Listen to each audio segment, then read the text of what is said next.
வணக்கங்களே, Sri Kuberan TV நேயர்கள் லக்ஷ்மி நாராயண அன்பு வணக்கங்கள். இப்போ நம்ம பார்க்க போகிறது வார ராசி பலன் 26ஆம் தேதியிலேருந்து 1ஆம் தேதி வரை இப்படி இருக்க போகுது. உங்களுக்கு உங்களோட ராசி அதிக 3ல் வக்கரமாக இருக்காருங்க. ஸோ வக்கரமாக இருக்கும்போது என்ன மாதிரி விஷயங்கள் நடக்கணும், ஒரு சில விஷயங்கள் நீங்கள் ரொம்ப பிடிவாதமாக இருப்பீங்க, நான் இப்படி தான் இருப்பேன் அப்படின்னு. ஸோ அந்த பிடிவாதங்களை விட்டிங்கனாலே ரொம்ப நல்ல விஷயங்களாக இருக்கும். சொத்துக்கள் ரொம்ப நாளாக அப்பாடைய சொத்துக்களோ உங்களுடைய சொத்துக்களோ விற்காமல் இருக்குது, கொஞ்சம் டிலேவாக இருக்குன்னா ஸோ அதெல்லாம் விற்பதற்கான வாய்ப்புலாம் ரொம்ப சிறப்பாக இருக்குது.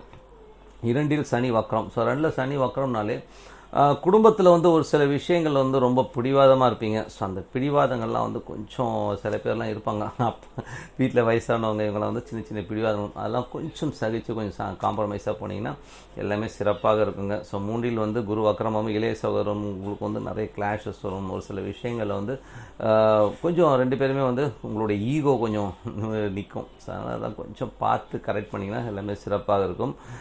4ஆம் அதிபதி 3ல் வக்கரமாகும்போது தாயார் ரொம்ப பிடிவாதமாக இருப்பாங்க. அதனால் சொத்துக்கள் விற்கிறது வாங்குறதுல சின்ன சின்ன தடைகள் இருந்தாலும் கொஞ்சம் நல்ல முயற்சிகள் பண்ணி கொஞ்சம் விட்டு கொடுத்து போனீங்கன்னா சிறப்பான பலன்கள்லாம் கண்டிப்பாக இருக்குங்க.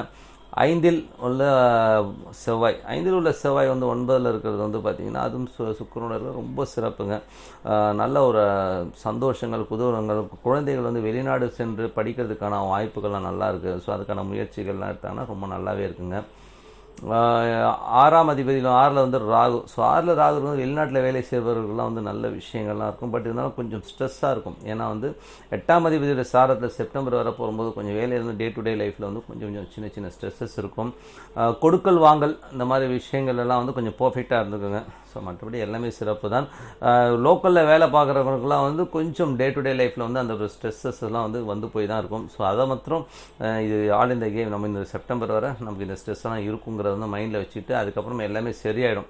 அதோட கொஞ்சம் பொறுமையாக வேலை பார்த்தீங்கன்னா போதும். மற்றபடி 7ஆம் அதிபதி 8ல் இருக்கனால கணவன் மனைவி உறவில் நிறைய கருத்து வேறுபாடுகள்லாம் வருவதற்கான வாய்ப்பெல்லாம் இருக்கனால ஸோ அதை மட்டும் கொஞ்சம் கிளியர் பண்ணிக்கிட்டிங்கன்னா போதும்.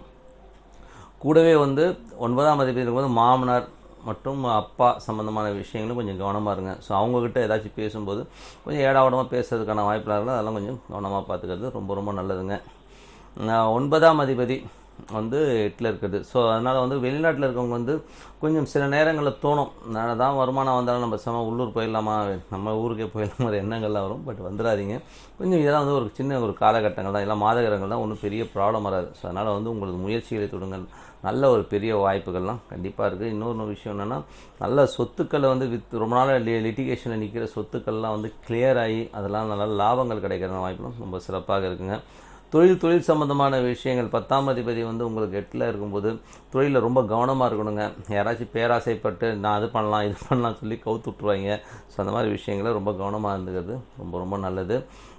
11ஆம் அதிபதி சுக்கிரன் 10ல் இருக்கும்போது பெரிய லாபங்களை நோக்கி போவீங்க, பெரிய லாபங்கள் கிடைக்கும், பெரிய லெவலில் வந்துணுங்கிற லெவலெல்லாம் நீங்கள் இருக்கும்போது கொஞ்சம் அந்த மாதிரி விஷயங்கள் கொஞ்சம் கவனமாக இருந்துக்கோங்க. எல்லாமே நல்ல விஷயங்கள், மாற்றங்கள் தான். ஸோ இந்த வாரம் என்ன விசேஷம் பார்ப்போம். 27ஆம் தேதி அன்றைக்கி சங்கடஹர சதுர்த்தி அன்றைக்கி விநாயகர் அந்த அருகம்புல்லை போட்டு ஓம் மகான் மனதார பிரார்த்தனை பண்ணுங்கள், சிறப்பான பலங்கள்லாம் இருக்கும். 29ஆம் தேதி அன்றைக்கி சஷ்டி அன்றைக்கி முருகர் வழிபாடு. அன்னைக்கு குழந்தை வரம் வேண்டி இந்த விரதம் இருந்தீங்கன்னா கண்டிப்பாக அழகான குழந்தை பிறப்பதற்கான வாய்ப்புலாம் ரொம்ப சிறப்பாக இருக்குங்க. 31ஆம் தேதி அன்றைக்கி அஷ்டமி அன்றைக்கி காலபைரவர் வழிபாடு, அதுவும் ராகு காலத்தில் பண்ணும்போது சிறப்பான பலங்கள்லாம் கொடுக்கும்னு சொல்லிட்டு உங்களிடம் விடைபெறுவது உங்கள் லக்ஷ்மி நாராயணன். நன்றி, வணக்கம். ஸ்ரீ குபேரன் டிவியை பார்த்தமைக்கு நன்றிகள். மேலும் இது போன்ற தகவல்களை தெரிந்து கொள்ள ஸ்ரீ குபேரன் டிவியை சப்ஸ்கிரைப் செய்யுங்கள். மறக்காமல் பெல் ஐக்கானை கிளிக் செய்யுங்கள்.